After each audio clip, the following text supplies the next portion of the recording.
un nom, etc., serait oublier que personne ne vous appartient, que tout peut s'évanouir du jour au lendemain. Il y en a énormément qui en ont fait l'expérience. Baser ça sur cette vanité, franchement. Même s'il avait un espoir quelconque, regardez Modigliani. Et comment a-t-il vécu, comment est-il mort et quelle œuvre a été ensuite célébrée. C'est un peu dommage parce que on va dire Rousseau pareil. C'est des gens phénoménaux mais qui se préoccupaient uniquement de leur art. Oui. Quand ils avaient envie de peindre, c'est vrai que Modigliani avait d'autres. Enfin, il était consumé. Mais bon, mais c'est ça. Ouais, il était vraiment brûlé de. Exactement. Ouais. Ou Lautrec, lui, c'est une guerre permanente avec lui-même, l'environnement et tout, à cause de son problème de croissance. Mais bon, mais tout est comme ça. Ensuite, il peut y avoir une appréciation du grand public ou de certains collectionneurs ou de gens qui ont un œil différent. Mais il ne faut pas s'attendre à réussir à tous les coups.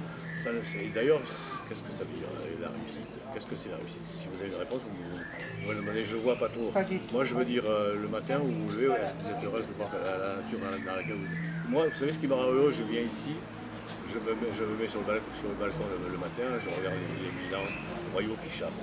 C'est quelque chose. D'ailleurs, ça a tellement plu à mon épouse qu'elle s'en est fait tatouer un sur l'épaule. Et il y en a tant que ça, les milans. Ah oui, ici. C'est que les autres sont bien partout. On apprenait une belle, un œil par-dessus. C'est parce que vous venez de bonne heure le matin? Non, mais on les voit dans la journée assez souvent. Bon, là, il fait un peu chaud, donc comme ils s'attaquent surtout aux lézards, quand il fait trop chaud, les lézards peuvent pas se permettre de sortir parce que c'est létal pour eux. Hein. Et Si la température demeure un peu trop longtemps au-dessus des 32, c'est une douleur. voilà. Mais alors, vous êtes passionné par l'histoire, la science, par plein de choses. Et le plus incroyable, c'est que j'étais professeur de technologie. Ah, vous étiez fort. C'est ce qui vous donne cette facilité d'approche. Je sais pas, oui. Oui, ça forme quand même à discuter. Vous voyez très bien que bon, là, moi, je ne connais pas, je suis pas une journaliste classique, j'aurais pu faire des recherches et tout. Et en même temps, vous êtes très pédagogue, très didactique, voilà, c'est ce qui donne ce caractère. J'essaye de rien enseigner, mais bon, j'ai initié, ça a été écrit, hein, j'ai initié le concept de pneumatophonétique, c'est-à-dire qu'en fin de compte, il s'agit de contaminer son environnement, si possible par le mot, mais ce n'est pas absolument nécessaire. De telle manière à ce que le monde se mette quelque part un peu à tourner à l'endroit. Et moi, ce que je trouve ici, ce que j'aime, quand on me dit, mais enfin, pourquoi tu as tout le temps encore Quand même, il y en a qui posent trop de questions. C'est exact. La première chose que j'aime ici, c'est les gens. Attendez, puis même si vous y êtes bien, si vous avez envie d'y aller. Non, mais c'est sûr, j'aime les gens d'abord.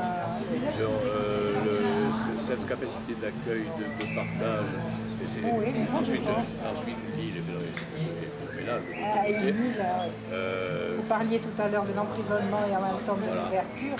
Une île, c'est ça. Hein. Et puis l'un dans l'autre, on a le droit d'être faiblement épicurien. Moi, le vin, ça ne me dit rien du tout. Mais en revanche, la confiture de figues, les confiseries de Sauveria. Oui, il y a tellement de choses tellement variées. Alors écoutez, tout à l'heure, si jamais on vous reposera quelques questions, parce que j'ai l'impression que des personnalités vous lorgnent du coin de l'œil, peut-être, attendez, tout à l'heure, Gabriel vous regarde. Hein, on va lui laisser la chaise.